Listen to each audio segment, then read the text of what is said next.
Hey everybody, welcome to another Photoshop CS6 tutorial. I'm your host, Buddy Blackford, and today we're going to learn how to control an adjustment layer so that it only affects the layer that you want it to.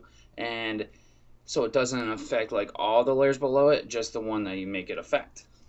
So what I did in here is, I have this in here, I don't want that there.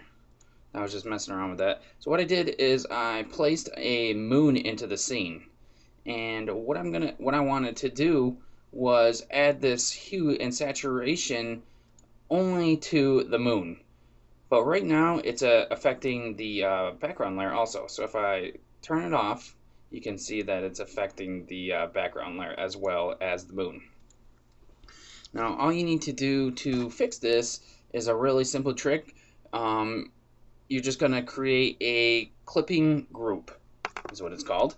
So hold down Alt on your keyboard or Option if you have a Mac, and go over top of this line that separates these two, and it'll change into a square with a down arrow pointed. Now if I click on the line when the cursor is changed like this, it's going to add a clipping group. And now you can see that the background's not affected, only the moon is. You know that you're into a clipping group if it has this little down arrow right here to the left of the icon in your layers panel.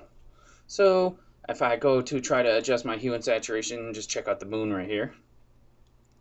You can see that I can change it to whatever I want now. And it's not affecting the background, which is good. So we fixed that problem. So, I mean, that's all that's really to it. It's easy, but it's very helpful. So let's just go over it again. The way to get this out of being in a clipping group is just to hold Alt again. Click on this, hold Alt again, and you can see that the cursor now has a line through the arrow. That means you're taking it away. So I click on it, and now everything is back to, or the adjustment layer is back to affecting everything. So remember, just hold Alt or Option, click on the line, and it'll only affect the layer directly below it and no other layers. Very, very helpful for adding adjustment layers to items that you don't want to have affected by, that you only want to have affected by that adjustment layer. So, I mean, that's really all you need to know for this tutorial. And you may be thinking to yourself, why'd you upload a 3-minute tutorial? Well, what I've been doing with all these tutorials is trying to keep them short, so when people search on YouTube for a specific item, they don't have to sit through a whole lecture about all these different things.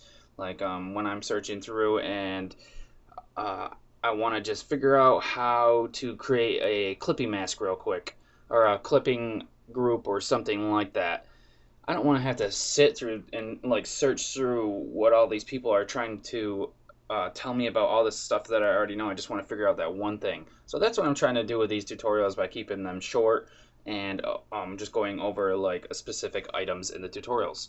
And hopefully you guys like that. If you don't really, then just let me know in the comments, or if you do, then let me know in the comments too. So I listen to your guys' feedback. It's always helpful. So thanks a lot, guys, and I'll see you in the next tutorial. It's going to be awesome. See you later.